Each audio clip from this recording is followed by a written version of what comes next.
The broadcast is live. It is live. It is live. It's live. Live. Are we playing the music anymore? Now we're working on Mark and I have a plan for that. Hey, we are back. It is episode 56 of the Metal Roundtable. Wait a minute. I can't. Rob. I can't. I guess I can do as that. always is the great. I keep Carcass John. Carcass John. How are you, brother? Huh? I'm busy. I mean, I should be refreshed because I just got back from vacation. Oh, I'm refreshed because I'm drinking my liquid death water. Yeah, you know, when you go on vacation with sponsor us with a daughter and son-in-law like mine, you end up needing a vacation to get over your vacation because they are like the Schwarzenegger twins, and we had to get proper pumpitude every day. But nice. Anyway, nothing but good things to say. So that'll be my first shout out. Are we ready for shout outs yet, or? Well, hang on. The first order of business, as I was reminded in episode 55, is whether I can read your shirt. And obviously, I'm not an idiot, and I can see that says Viking on it. Of course. I thought I'd give you a layup since the last week was, I didn't even know what the last one said. Here's mine. Great. Yeah. Nawabam King Satan. That's going to tie into our episode today, by the way. Oh, no. Well, mine sort of, the Viking sort of ties in, not because I'm going to talk about a California thrash band, but I'm going to be talking about my Viking heritage in my shout outs. But anyway. Okay. All right. Do your shout outs, man. Okay. Shout out to Mara and Ingrid Sorby and her husband, Brandon, for hosting she is affectionately known as Carcass Spawn. Yes, because she's my daughter, and she's working hard to get ready for a bodybuilding contest in the spring, since this whole COVID thing has just freaking annihilated. Not only, I mean, I think she could probably take you. She could probably take you, and if not, she has her license to carry. I think she also can take you. She probably, she can. I'm not going to even lie about it. But we talk about how it affects the bands and how they're not able to tour and whatever. But there are people that are working out every single day, trying to look fit and trying to go to these contests and these CrossFit deals and these physique things, and they're not able to make their money or pimp their proteins or whatever they do, because for the same reason as we can't get together as people. So we actually went to an event Saturday, and we had half the room was 6 feet apart, and the other half the room was, if you just wanted to put caution to the wind and get as close as you wanted. So with a mask on, of course. Right. So anyway, so shout out to them. Appreciated their hospitality. And speaking of this whole COVID thing, it was a weird thing because I wasn't able to see our friend. I went to Salt Lake City, Utah. Wasn't able to see our friend Kevin at the heavy metal shop because he was closed until the following Monday. So I knocked on the door of Diabolical Records, and they were kind enough to let me in when I said, "Boo-hoo, I came from Texas to see your little shop." And he said, "Just put your mask on and don't tell anybody." But now I'm telling everybody, but he's open. So, but anyway, they've been open for not quite a year, and they've become sort of the eclectic place to shop in Salt Lake City. In fact, Gate Creeper just played there before this whole thing shut down, and I thought, oh my gosh, then now that's a sign of a good record or a record store. And then another shout out to another record store, Gray Whale Entertainment in Taylorsville, Utah. I couldn't wait to tell you what I found. I was going to just make it a surprise, but I had to tell you anyway.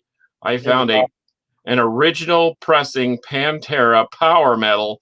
And when I saw the price on it, I thought maybe they'd left the zero off the end, but it wasn't. They didn't leave the zero off.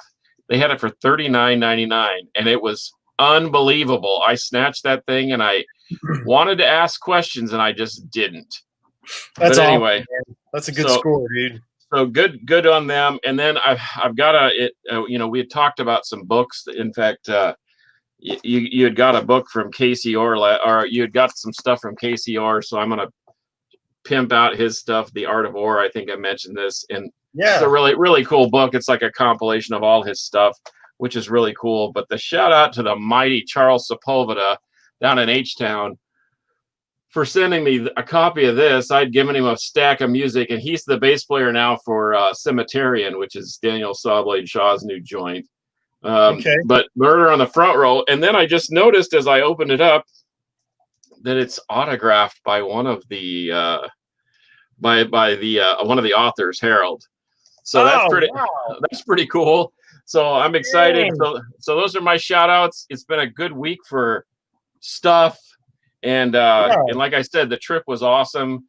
I mean, when you go up into a canyon and you see mountains and green trees and it's 63 degrees in the middle of July, right? It's a real blessing to be there. So those are my shout outs. What say you?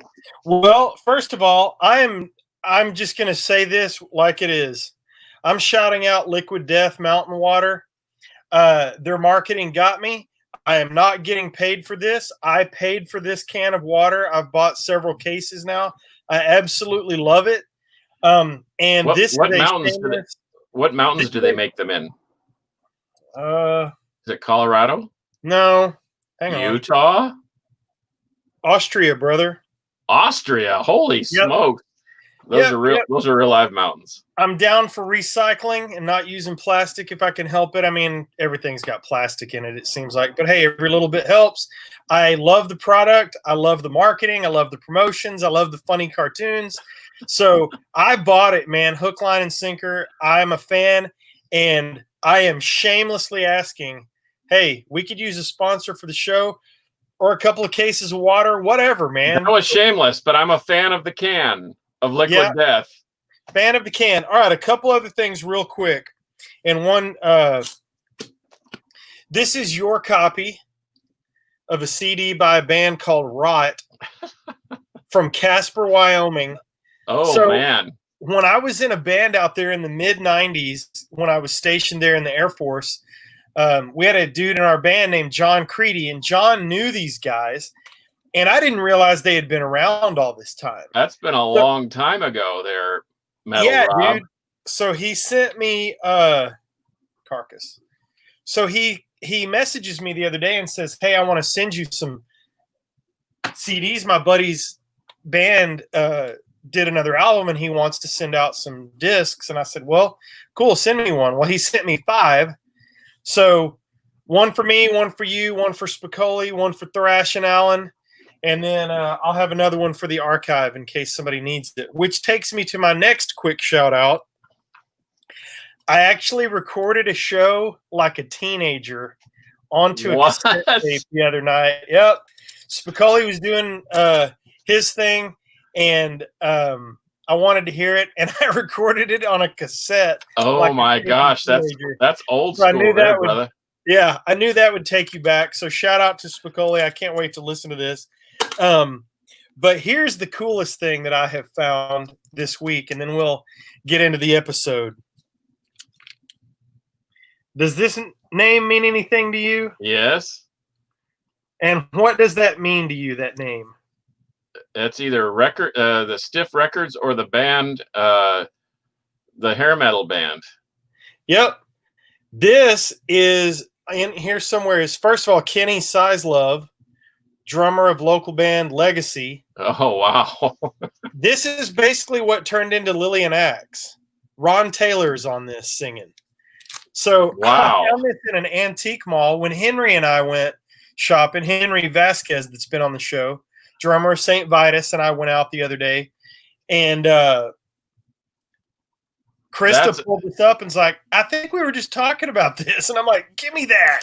That is a major, it rivals the Pantera score, but I'm sure that your price was about what you should have paid for that. I paid more than you paid. Really? For your record. Yes. And it's impossible to find. So I'm stoked. I did. Yeah, I paid a pretty penny for it, but I was excited to do so, and I'm hoping to run into Ron. I want to have him on the show one of these days, and then get him to sign it or at least reminisce about it. So I thought that was pretty. Well, stiff cool, as in hairspray, not as in other things like the punk version. Yeah. Stiff Records. But anyway, not Stiff Records. Nope. So that was it. And I'm going to try this one last thing if I can do it. First of all, I want to tell everybody we've got a website now, themetalroundtable.com, and it'll take you, it's just a launching pad for links to other stuff, but it will take you. There it is. Episode. Oh, so wait, there it is. You have a hard time thinking about all of that, go to the Metal Round Here. I can't, the camera is always. Yep, there go you to the go. metalroundtable.com, and you can get to me, you can get to the Carcass, you can get to the Facebook pages or whatever. But now I'm going to I'm going to do a death-defying screen sharing production value, because I found something else that I love that I just subscribed to, and I'll tell you about it while it's on the screen. Watch this. Hang on. I'm reading as I do this. Share screen. We're having a production value style of production. Yeah, we are. Okay, well, forget it. Oh, no. No, it's asking me to jump through a bunch of hoops, so forget about it. But okay, if they're not flaming hoops, then you should do it. Anyway. I'll just tell you, I can look at it on my screen while I talk about it.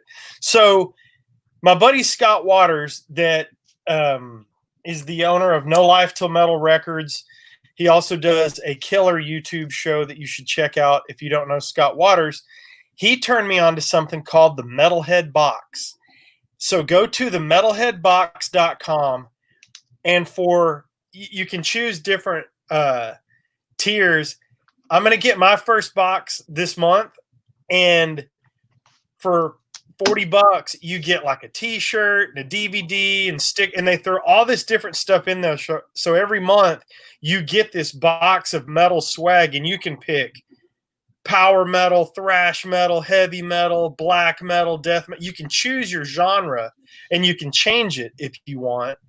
Like he got a killer t-shirt. I don't remember what the band was, but he got a copy of the Murder in the Front Row DVD in his box last month. What? And he got and he got a freaking Merciful Fate enamel pin and some. Oh yeah, you showed me that. I'm like, that's the coolest thing ever. Yeah, it was awesome. So anyway, again, not sponsored, but seems like a good deal. I checked it out. So if you're interested, go to the metalheadbox.com.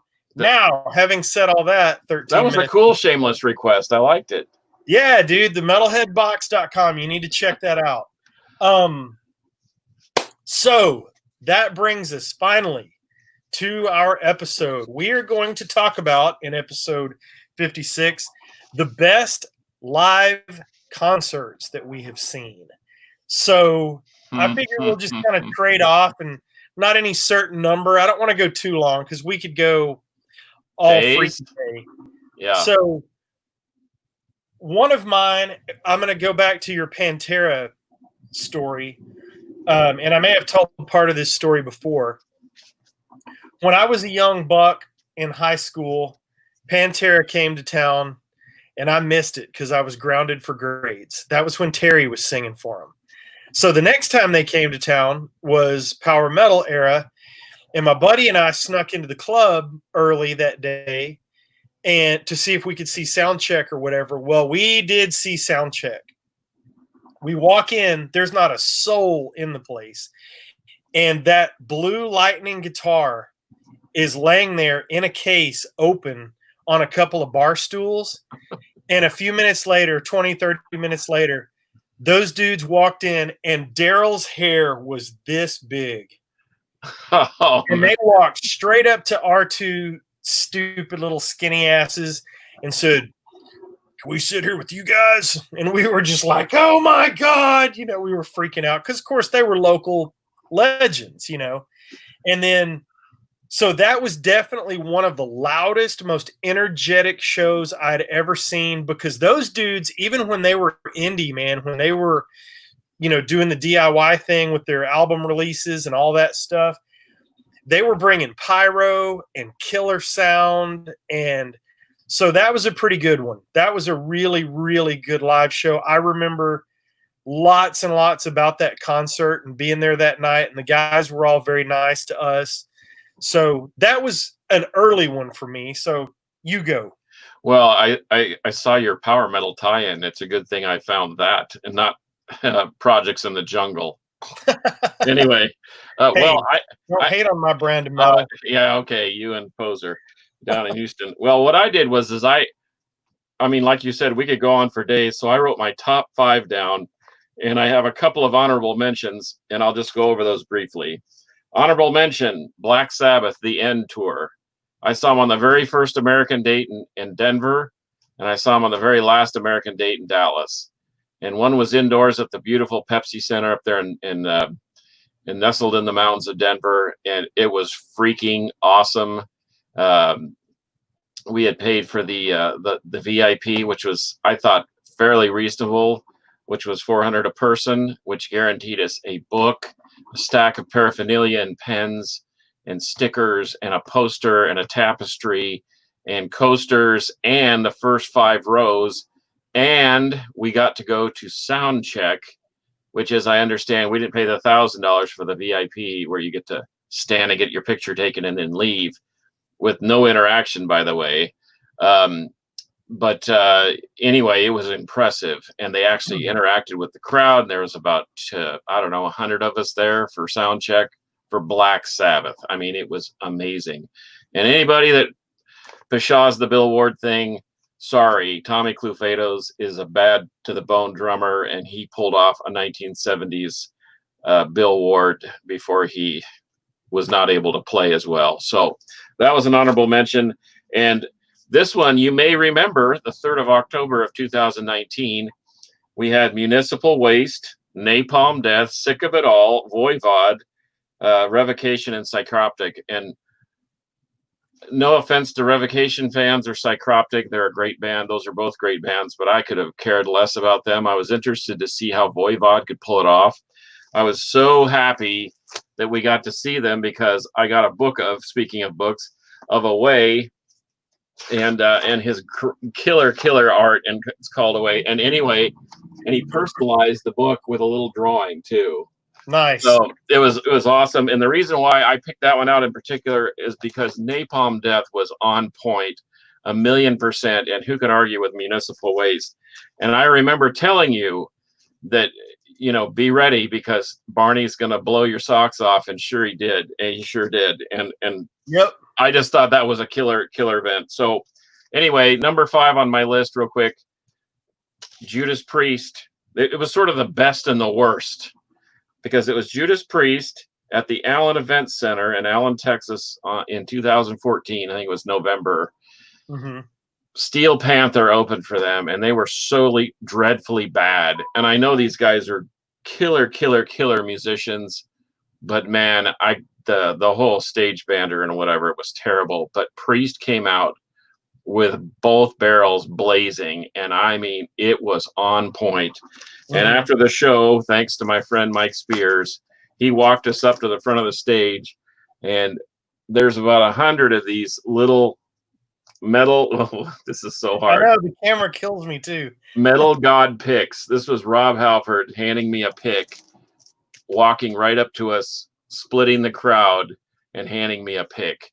That's and awesome. Mike said, this is one of 100. And it wasn't so much that the pick thing was awesome, but they were so good and so tight, and had dipped into their well of I think they had just released their 17th album.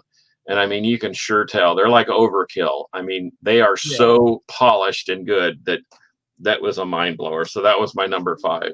Go ahead, fire away. I don't know that I'll have 5, but we will definitely banter back and forth. And in mine are in no particular order, although I will save my most favorite concert for last. In 1990, they put together this little old traveling circus called Clash of the Titans. Oh, wow. And my buddy and I got tickets. So it's Slayer, Megadeth, Anthrax, and Alice in Chains. Well, little did I know, what Alice in Chains would end up meaning to me. I ended up becoming a big fan. And they had to earn it that day, man, because nobody cared. It was a sparse crowd for them, and people were indifferent, but they brought it like there were 20,000 people there to see them. And it was an outdoor shed, so there probably ended up being, I don't know, 10,000, 12,000. I don't remember, but sparse for them, but they killed it. And then Slayer played, and they were great. That was the Seasons in the Abyss tour. I was blown. Oh, I'm telling too much of the story up front. Hang on. So we get there, my buddy and I get there, and we've got tickets. They're not bad tickets, but we're like 14, 15 rows back, off the middle. And we're sitting there waiting, and this dude walks up to us, and he's just got this whipped pup look on his face. And he says, "Hey, our tickets are in the pit, and I'm scared to be that close. Do you guys want these?" So I am right leaning on the barricade in front of Marty Friedman's monitor, which was also Jeff Hanneman's monitor. And I don't remember who in Anthrax, but I mean, they were right there. They could have reached across the security guard and slapped us. But we got down there. Anthrax was killer. I got Slayer played then. I got a Hanneman pick, and this kid next to me just about freaked out to switch me out for a Frankie Bello pick. I've still got the Frankie Bello pick, but boy, do I wish I could go back and do that over again. Yeah, that wasn't a very fair trade, amigo. Yeah, I met Frank at a meet and greet. Super nice guy. He was really nice when I met him. But to have that blood red Hanneman pick that I handed that kid and traded him. Oh, hey, we have a guest waiting. What? Yes, we're being joined by the governor of the great state of Texas. I see Rick Perry. Well, there he is. Oh my gosh, political greatness. So, for those of you who don't know, oh yeah, we can hear you. I can hear him. Check. Microphone. You can hear me. It works? Yes, it works. It's a whole new world. It is a whole new world. What's going on, guys? Not much, man. I'll tell you what we're talking about here in just a second. So for those of you who don't know, we have been joined by Texas political royalty today, the former governor of the great state of Texas, Mr. Rick Perry. You're a dumbass. That's not Rick. That is the ambassador of metal in Texas. Not the governor. Not the governor. No, it's not the governor. Okay, I got that wrong. He's. I'm sure that he needs no introduction, so we'll just let him talk. How are you, brother? What's going on, good, Rick? Man? Trying to make this happen a couple times, so I finally got to be part of the round table. That's right. Awesome. Well, it's good to have you. We are discussing our best live shows that we've ever been to. So we will get through that, and then we will talk all things Iron Jaw. Best live shows? Okay. All right. Yeah, so hang with us. So what was the best live show? What were some of the best live shows y'all seen? Well, I was just Carcass talked to us a minute ago about one that I've forgotten. Now I'm all giddy because we have a guest. And well, I got a top 5, and I had honorable mentions. Yeah, I had the honorable mentions as the first and last Black Sabbath on the End tour, and then the Municipal Waste Napalm Death Voivod thing. But my number 5 was Judas Priest live at the Allen Center, and I know that Rick has a fondness for Judas Priest. In fact, we've had this discussion with Mr. Perez, Mr. John Perez. You think the one at the Allen Center was the best one? Since I hadn't seen him since, gosh, I want to say since '83, and I saw them, and they were just absolutely blistering, killer set list, and they were on point. Yeah, they were. I think I saw you there, didn't I? Yeah, they were there. They were at the Allen Center twice. They were at the Epitaph tour Was the Epitaph or was the one after that? That was yes. Panther was the and Redeemer of Souls. I think they were on that tour too. But yeah, I saw them. Were you there with Steel Panther? Yeah, I went there both times, but yeah, I think you were there at the Steel Panther Redeemer of Souls tour, and they were killer that time. Yeah, I saw the Epitaph tour in Allen. Yeah, Firepower was really good too. I didn't see that one. I didn't make it to that one. Factory. So I had British Steel was probably the best. British. You saw them on British Steel? At Will Rogers Coliseum in Fort Worth. Was that what year was that? Because I saw 1980. Yeah, it may have been whatever the year after that was, because I saw them at the Salt Palace, and man, they were pretty good then too. I bought a shirt for $9, and I thought, gosh, they're getting so expensive these days. Yeah, $9. British Steel was super. I saw him. I saw him before that. I saw him. The first time I saw him was opening up for Foghat, but I didn't know who they were. So, I was there to see Foghat, and I didn't really understand what Judas Priest was. I was impressed by him, but they seemed pretty alien. I mean, it was super. This is like '78, so it was crazy. But and then on '79, I saw him at Texas Hall in Arlington on Unleashed in the East tour, and that was great. But I think British Steel was probably one of the best times I've seen him. Yeah, at Will Rogers, just super heavy, super loud. Just, I mean, way heavier than you can imagine. Now, just because there wasn't really anything that heavy at the time. At the time you were listening to, just it was Boston and Heart, whatever, I mean. Yeah, Judas Priest is not either one of those bands. No. Anyway. I had told him about seeing Pantera before they got signed and how intense that was, and then I had started into my story about the 1990 Clash of the Titans tour and how I swapped a Jeff Hanneman guitar pick for a Frankie Bello pick, and I'd like to have that back as a do-over. Where did you see that here in Dallas? I did. Yeah. Gammacide played the side stage at that show. Sound Warehouse had a side stage in the concession area. I have waited 30 years to confirm that because I remember standing in front of that stage watching Gammacide play thinking, this is the greatest thing ever. And I don't know who the bass player was, but I was fixated on this crazy looking bass player dude. I don't remember who that was, but so I have seen Gammacide. I knew it. That was probably one of the craziest shows we ever did. Oh my gosh.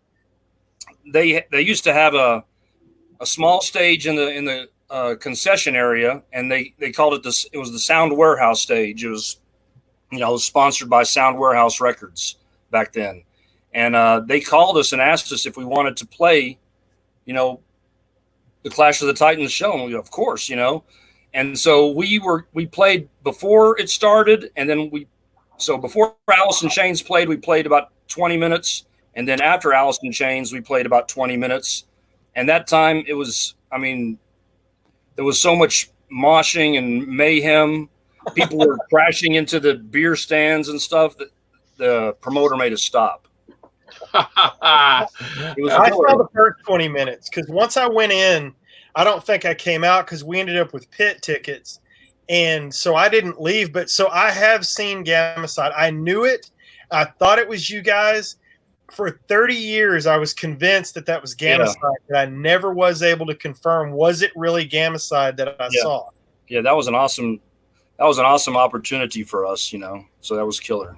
That's awesome. And then Slayer killed it, Anthrax killed it, and then Megadeth came out, and I was so in love with Rust in Peace, and they came out, and Marty Friedman put on a guitar clinic right in front of my face, and it was awesome. So that's definitely in my top handful of shows. Tell us about another one, Rick. Favorite shows that I've been to? Yeah. Favorite shows? Well, I did go to the US Festival in 1983. What? Yeah.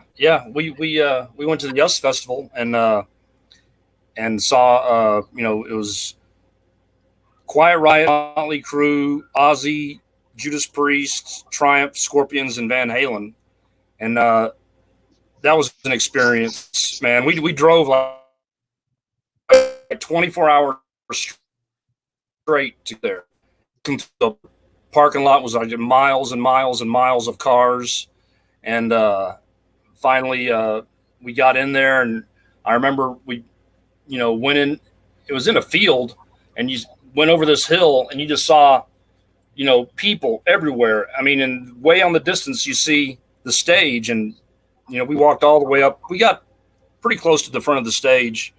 That was an amazing show, but not so much of a great concert, but just an event, Yeah.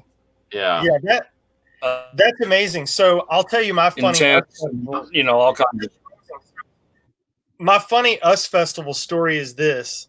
Oh, great. My computer is getting updated information. Stand by. Yay. So I was a massive, massive rock radio fan back then. And I had a couple of blank sets with me. And, oh, hello, Richie. Richie says, great show, by the way. I had a boombox in the back seat of my parents' car, and I was sneaking out of church, in and out of church, to make sure that I didn't need to tune the station better or switch the batteries or turn the tape over. And I recorded the US Festival broadcast. On cassette. On cassette, yeah. One of these, remember these? Yeah. Back then, that was cool. You remember back then, they would, the Zoo or Q102 would broadcast concerts quite often. So, I mean, a lot of them are on YouTube, and they're great bootlegs now. I mean, the Judas Priest, they played at Long Beach, California, and that was a radio simulcast, and now that's they've released it now on the Defenders of the Faith box set or whatever. But yeah, I have that, and that I also back when the radio would just play, whole concerts. Or I remember on Sunday night they would play a whole album, a brand new album. They'd premiere it, and I would, I think I taped Black Sabbath, Heaven and Hell, and a couple other ones that on Sunday night when they would play a brand new album in its entirety. Back then when DJs would just play whatever they felt like. So one of the other things that I recorded that I have a very vivid memory of was that 84 concert from Long Beach, like you're talking about. Yeah. And I bought that as soon as it came out because it was like, holy cow, I have this professionally now. And I played that riding the bus to school on my boombox more times than I can count. And the other thing that I played that Carcass knows about is the Hellstar songs that I recorded off of late night radio. So that was my introduction to Hellstar. But all right, Hellstar, what was it broadcast on? I remember back in the day, I remember Metal Shop on Q102, and I have several of those shows, but the shows that I have are mostly from the late 80s, early 90s. Like Z-Rock stuff? Yeah, but no, this would have been, the Eagle had a show. Headbangers Heaven or something like that. Yeah, that's exactly right. Johnson. Yeah, Paraquat Johnson. Yeah. Yeah. Yeah, he would play good stuff. Yeah, and I don't know who that dude is. I'd love to meet him because my formative years were defined by listening to Headbangers Heaven and Metal Shop. I remember listening to it whenever it would come on, and and they would play Accept and Queensryche first EP and just stuff like that was just coming out. Sabotage. I mean, pretty good stuff, really, for the radio. Well, and that's how I got at the time. That's how I found out about King Diamond. I remember when Accept and Saxon came. Saxon headlined. It was Saxon and Accept came to the Bronco Bowl, and Paraquat Johnson said, You must go to this concert. A true headbanger would not miss Saxon and Accept. You know, I was like, of course, we need to be there then. So did you go? Did you go? Another. Did I go? Of course, yeah. I went to all those shows back then. Most of them. I would say one of the greatest underground shows was the first time Motorhead came. It was Motorhead. Well, no, it was the second time Motorhead came, because the first time Motorhead came was with Ozzy. That was also at Will Rogers. I saw that show on Blizzard of Oz tour. But when Motorhead came back, they played the Bronco Bowl with Merciful Fate and Exciter. And that was a mega heavy show for the time. It was. I mean, it was super heavy. And that was a great show. That was probably around 81, something like that. So, I don't know. I was always a few years too young, because I was only 11 then. And I was a few miles too far north to get to see all that stuff, because I was up in Sherman. Yeah. So, yeah. I was going to say, Carcass, tell us your next one, brother. Well, I had number 4, Toxic Holocaust, Exhumed, Mammoth Grinder, and Ramming Speed at 3 Links in Deep Ellum. That was February of 2014. And man, there's no denying Joel Grind and his mastery of writing thrash. But Exhumed is one of my favorite, and Mammoth Grinder is an old favorite from the H-Town grindcore scene. And Ramming Speed, that whole bill was just relentless. That's what I loved about it. It was a small room. The sound was perfect. One of the bands, I think Exhumed, had brought their sound guy from Philadelphia with them, and man, they were punishing the whole night. There was no let up. There was no waiting to go buy a meal or a pizza. You know, usually when you go down to Deep Ellum, there's always a band that's maybe not the greatest, and you can take off and go eat a taco or whatever and come back. Not this night. All 4 bands. It was bloody, relentless, circle pitting mayhem. And if you know 3 Links, it's really super long. And man, the floor looked like the permapress cycle in your washing machine almost all night long. It was horrifying. In a good way, of course. Yeah. So. Well, I'm going to roll out my top one because I want to get to Iron Jaw, but I'll let you finish, but I'm just going to skip to the top. So this is not metal, and I know you're going to talk about Osric Tentacles at some point, you bonehead.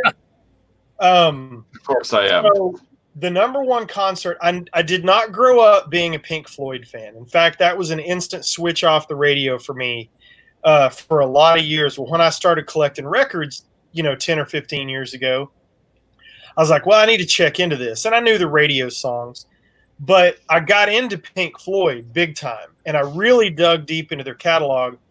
And I told my wife, I said, if anybody from Pink Floyd comes to town, I don't care who it is, we're going. And we did. And we sat on the very back row at the top of the American Airlines Center and saw Roger Waters. And I would not have wanted another seat in the building. No kidding. Because we could overlook the whole spectacle, and politics aside and worldviews aside and different things like that, because he's certainly got his opinions, but to overlook that spectacle and see somebody, an original member of Pink Floyd, doing their thing, I was blown away. And I don't know what's ever gonna top that. That was just an amazing show. It sounded great. The songs were killer. So believe it or not, Metal Rob's top show of all time is Roger Waters at the American Airlines Center. How about that? I can tell you what might dethrone it. Go ahead. I'm just going to give you the rest of my top 5. Do it. Believe it or not, Journey, Bryan Adams, and Rail at the Marriott Center in 1983. It was a homecoming show. Journey absolutely just destroyed. Bryan Adams was credible, and Rail, a 3-piece, and I know we're going to have an episode about power trios. Yep. They were certainly a formidable crew and a lot heavier than I thought they would be at the Marriott Center in Provo, Utah. Number 2, was a show, and I don't even remember the name of the place. It was like a little practice joint somewhere in Houston, down in the bowels of over by the U of H. And it was forebode. It was the second time I'd seen them, and they were with a grindcore band fronted by a Brazilian gal called Tantulum, and they had members of Insect Warfare and War Master, and man, they were just absolutely brilliant. And then Crusher. But anyway, I could go on and on, but I won't. But my number one show was 94 at the Abyss, Houston, Texas. Osric Tentacles. I'm sorry. They played 3 hours, and it was all quality, and they had the fruit salad lights, which were completely the whole psychedelic backgrounds, just like you see on like Godzilla versus the Smog Monster when they were in the club singing with the little amoebas and stuff going in the background of the girls singing. They had all that stuff, and they had lasers shooting everywhere. And I crazily tried to record it on videotape and caught just the first hour and a half until my tape ran out. I didn't realize they were played 3 hours. That was sponsored by the enigmatic and great Chuck Roast of Vinyl Edge Records, who was in a band called Small Craft Advisory, super eclectic weirdo rock. And but it was just the whole thing. And I don't know, Rick, if you've played the Abyss or not, but it was an old Catholic. It was an old Catholic church. Do you remember that? And they removed all the pews, and the stage was basically the setup where the priest would do his thing. So it was a magical night, and nobody has topped it since, although there's a lot of people that's gotten close. And I mean, you start seeing so many live things that it's hard to, you almost have to break them up into categories. In fact, speaking of Houston, I remember when you did the Gammacide reunion thing, I'll let you tell the story about you playing at Forget About It #2.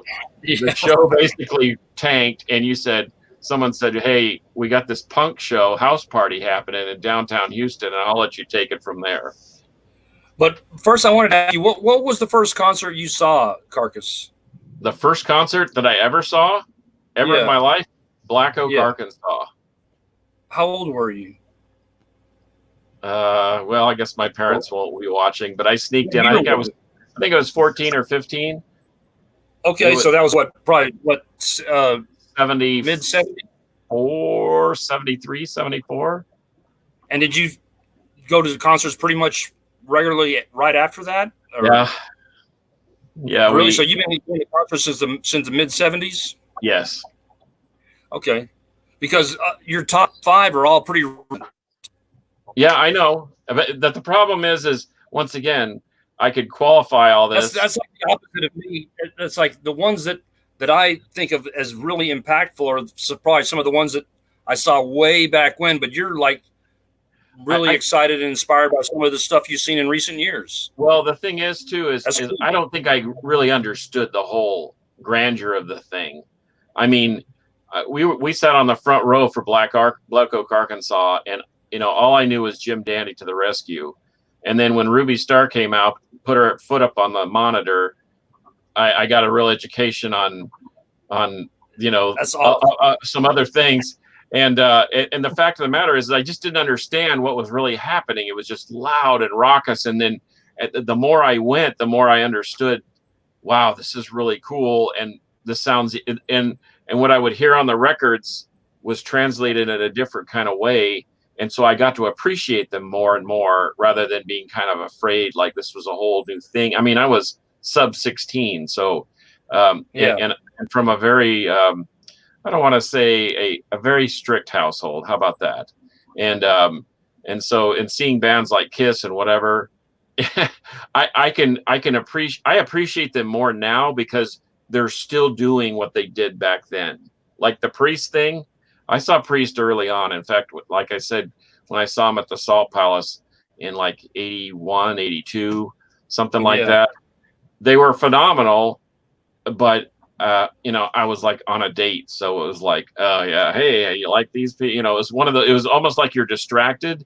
And yes, I was on a date too at the Allen Center, but I had seen so much music that when I saw that and saw them play those songs from 81 or the 70s, I was like, man, these guys are super impressive. I mean, you see the byproduct of 30 years of touring, or 17 albums. It's like every time we see Overkill. In fact, Rob can attest to this. When we saw Overkill the last time at Gas Monkey, we just shook our heads thinking, these guys are so amazing. How do they stay this consistent? You know, it's like you almost have you're blown away when you're a kid and it leaves an impression. But I think you have a deeper appreciation the older you get, because you're that old too, and they're still kicking it. You know what I mean? Yeah. And it's I don't know. I just think it's an appreciation thing. That's okay. But to your point, I mean, all those the albums are what form my music taste and format and so forth. But the later years of listening to them still playing and still being on the road was, I guess, I just formed a greater appreciation. Yeah. Okay. So, I'm curious. Yeah.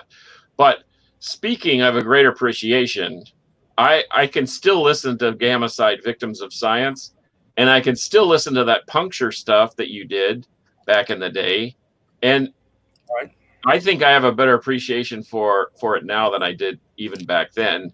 And so why don't you talk about kind of your influences and what you and the way you sort of transition? Because I know you were in Warlock too, which was a completely different. Yes, Warlock was a completely different thing than Gammacide, and we have some Gammacide fans out there. Of course, it's TJ Lewis from Fourboat, our house band. But anyway, so maybe just kind of skin through that, and then the weirdness in Warlock. In Warlock, it was just the early days of metal, and I was talking about this to someone the other day. I can't remember who it was, but there was no subgenres of metal. When I was in Warlock, it was heavy metal, and it was not unusual to listen to Motley Crue followed by Venom.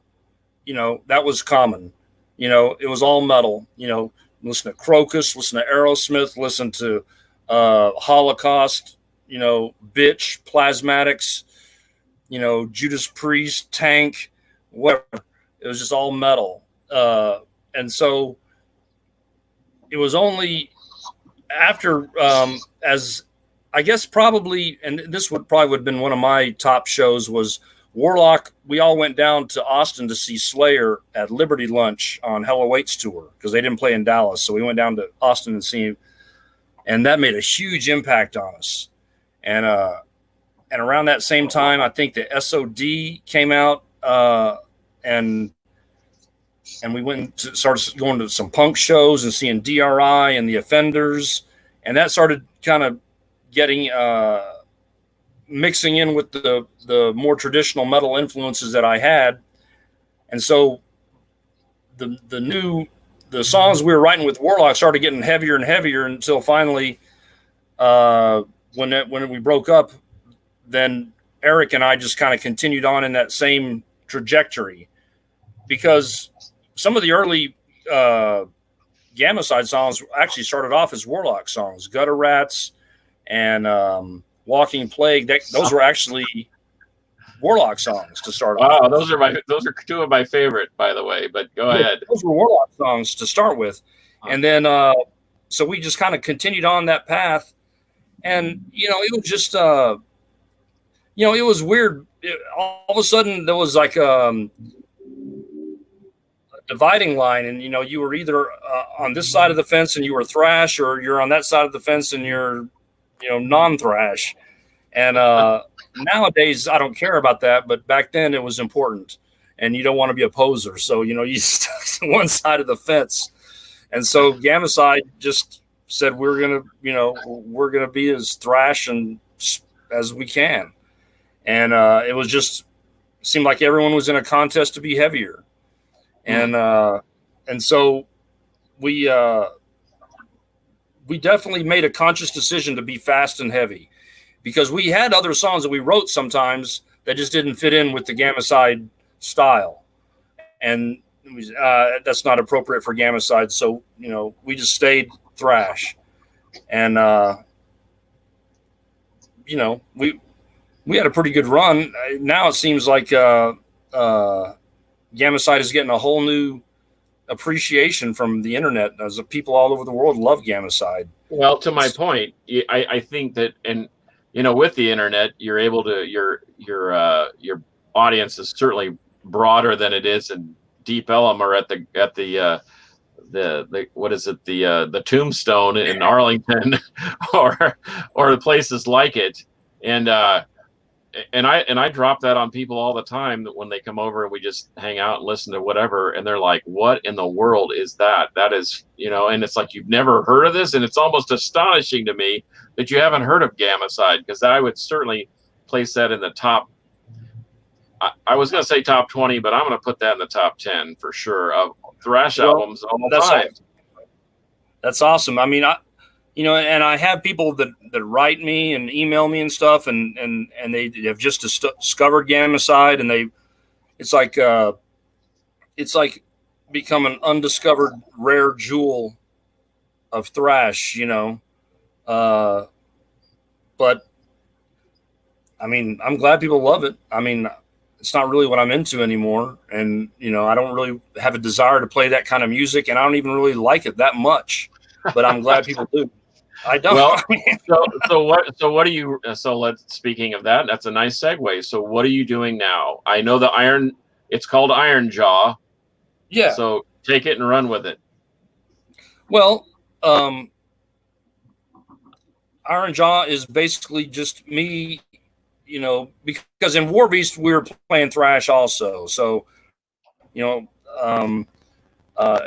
whenever Scott and I, of course, from Gammacide, we were playing with Bruce, and we kind of continued that thrash path. In fact, the most of those songs on the first Warbeast album were actually Gammacide songs. We were planning to do a reunion album, but it never happened. So they ended up being Warbeast songs, like Plague at Hand and The Controller. Oh, yeah. And Self Gammacide songs. I could almost hear Varnum. But, that didn't happen. So, we went with Warbeast. Yeah. Well, I mean, I think he did sing him whenever we did our reunion show. Yeah.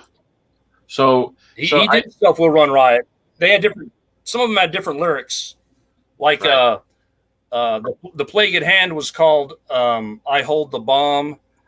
And, those were some other lyrics that were slightly different. But anyway, my first and what really I got into whenever I was 16, 17, 18, and that's Judas Priest, Black Sabbath, Iron Maiden, Saxon, Ted Nugent. That's the kind of music I wanted to play. And so Randy from Rotting Corpse wasn't in the band, and so he and I started playing together, and that's pretty much the format we wanted to follow, was that kind of music, and not specifically trying to copy a sound or a style, but that's just what comes out naturally, Sure.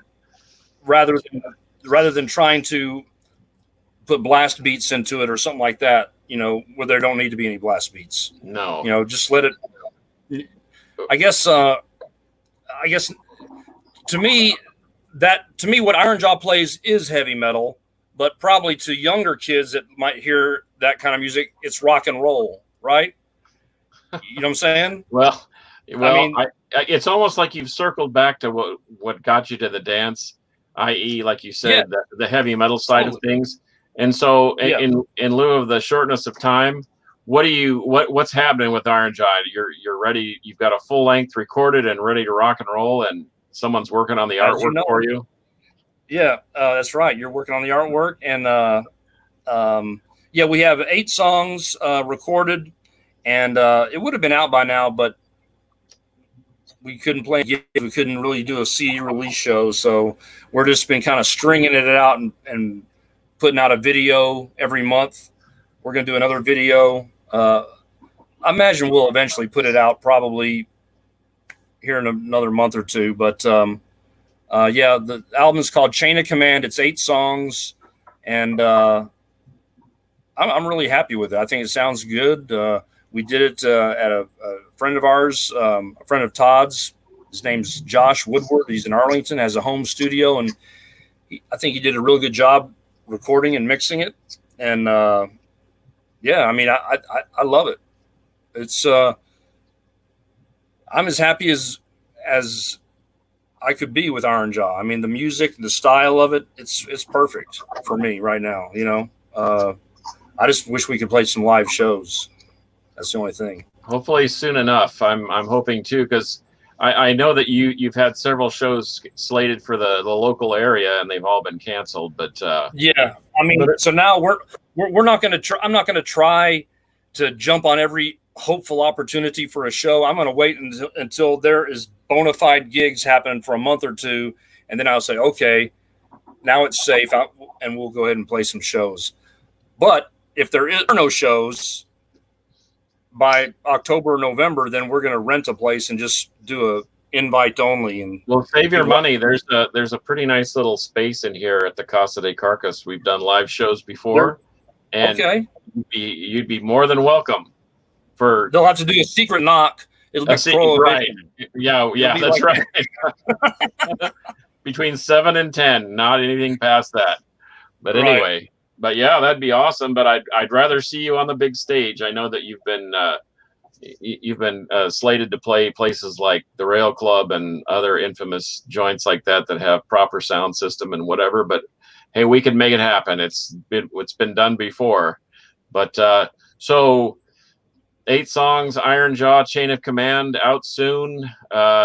Where can fans or people that are curious, where can they? Do you have a Bandcamp page or a Facebook page? Yeah, there's a Bandcamp page. It's just ironjaw.bandcamp.com. And then there's, of course, our Facebook, facebook.com/ironjawheavymetal. And I don't even know if there's another Iron Jaw on Facebook, but I think there's a couple of people that had already that name picked out. Maybe it's someone that, could take a punch or something like that. I'm not sure. But anyway, yeah, they can find us on Facebook. They can find us on Spotify and all those digital platforms. So cool. We're trying to do it as best we can in this modern age, trying to reach people through social media. That's why we were showing behind the scenes videos when we were recording the album, trying to get people more invested and involved in it, because we're not making no money off of it. But hopefully, because it's weird putting out a CD now, because it's like, okay, we have a CD. Would you buy it? Or you can get it for free on YouTube. What do you want to do? But we're hopefully, it's more like if you are into this and you if you want to continue seeing music like this, then support the band and cough up $10 for a CD, and hopefully because otherwise there's not going to be any more live bands. I'm really kind of scared about this pandemic, because it's really going to, I think, it's going to be the demise of a lot of live venues, I think. Yeah. Well, and as well as the Iron Jaw, don't you have a Gammacide for all the Gammacide honks out there? Yes. Yeah, there is a Gammacide cassette that's coming out on Burning Witch Records, and they're giving me 40 to sell. So I'll be selling those on Bandcamp, and that comes with a patch. Yeah, it comes with a patch, and we're going to get some new shirts made and stuff. So because the Gammacide album actually came out 30 years ago, 1990. So it's 30 awesome. Years ago, 30th anniversary. Wow. That's awesome. I want to touch on Iron Jaw for a second. My introduction to Iron Jaw was at the Corbett Memorial, where Everybody got together over in Fort Worth, and they did the empty mic and all that kind of stuff, which was very cool tribute, I thought. But Iron Jaw played, and I remember I was standing in the back with the Carcass, and I was thinking, this is great traditional heavy metal. I love this. And then I got busy, and it kind of went off my radar a little bit, but I had jumped on the Facebook page and I was paying attention. Well, all of a sudden there's a song out, and there's this other dude singing. I didn't realize that y'all had a different singer than the guy that I saw. I didn't realize that at first. Yeah. And then I saw, it was Todd. And then you sent me those tracks because we got to messaging about the show. And I'm going to look straight into this camera, kids, and I'm going to tell you that this guy right here is playing traditional heavy metal in the style of a little bit heavier Judas Priest, I think it's got a little more bite to it than some of the early Priest, but it's right in that middle of their career, but it's got that Iron Jaw Texas metal flavor that I just love, and I'm a huge fan. I'm not trying to come on here and just kiss your ass. It's freaking great music, dude. Well, thank you very much, and I appreciate that. And that's basically what we're going for is, that kind of classic metal sound. But you can't help but have some Texas in there. I mean, we're in Texas. We're baked under the Texas, scorching heat all the time. So it's going to inform everything. It's kind of like whenever we went to New Orleans and did the Warbeast album. I told Phil one of the nights after we were done, I said, man, this would not have sounded the same if we'd recorded it in Texas, because you started getting that swampy rhythm in there or something like that. And Texas it flows in our veins, but this is Texas heavy metal. If Judas Priest was from Fort Worth, it would sound like Iron Jaw. So there you go. I think that's right. There's certainly an ode to your heroes, but to me, it's just great original traditional heavy metal, and I am super hungry for that. I'm stoked that that's what you guys are doing. And I think other people are too, whether they know it or not. I think whenever we were playing shows, of course, we'd be playing with death metal bands and different kinds of bands, and people would respond to us always really well, because I think that kind of music just comes across live, and even if you've never heard it before, you can pick up on it. Like you said, like you were at the Bruce Corbett show, you hadn't heard some of those songs before, but they're direct and simple enough to where live it just comes across and you can get it, and sometimes it's better to, instead of, playing a million notes and intricate, and I can do this and this and this and this, just a bam, sometimes that's more effective, Yep. I agree, man. I love it. Hey, brother, thank you very much for hanging out with us. Thanks for coming on the show. Definitely hit us with all. You have to have at least three. You have to have at least three, because otherwise it's not a round table. It's like a banquet table. Oh, that's right. Yeah, it's formal. One of us is sitting on the end, like king, or a booth at Denny's. Oh yeah, yeah. We've been to plenty of those late at night after a show. Good grief. Yeah. Well, Rick, I very much appreciate you coming on. Thank you. And also, you're welcome anytime. If you want to come on and chime in about something, you've been talking to the Carcass and you know what we're talking about, or even if you don't, sit in with us. Do y'all do it at the same time every night or every week? Yeah, every Tuesday, 5, live at 5, baby. Okay. All right. And if you've got somebody, we usually practice on Tuesdays. Maybe one time we can do it from practice or something. That would be perfect. And just throwing it out there, if you've got any connections that you feel like they need to be exposed to the Metal Roundtable, to further their career, because we do have 76 subscribers, so that's good. It needs to be 7,600, not 76. Yeah, I'll definitely spread the word. Awesome. Definitely spread the word. Thank you again for being with us. We are going to sign off. And as always, you know how we do this. Until next time, Carcass, you want to walk them through it? Yeah. At the very end, we say, until next time, metal will prevail. Then we flash the horn. So we ask you to participate with us. So right. And the most fun part about this over Zoom and everything is that it lags. And so we're all screwed up and it's funny. And we're never in sync. All right. Yeah, right. All right, kids. Until next time for episode 57, I am Metal Rob. That is Carcass John. That is the Governor, Rick Perry. We will see you next time. Metal will prevail. Okay.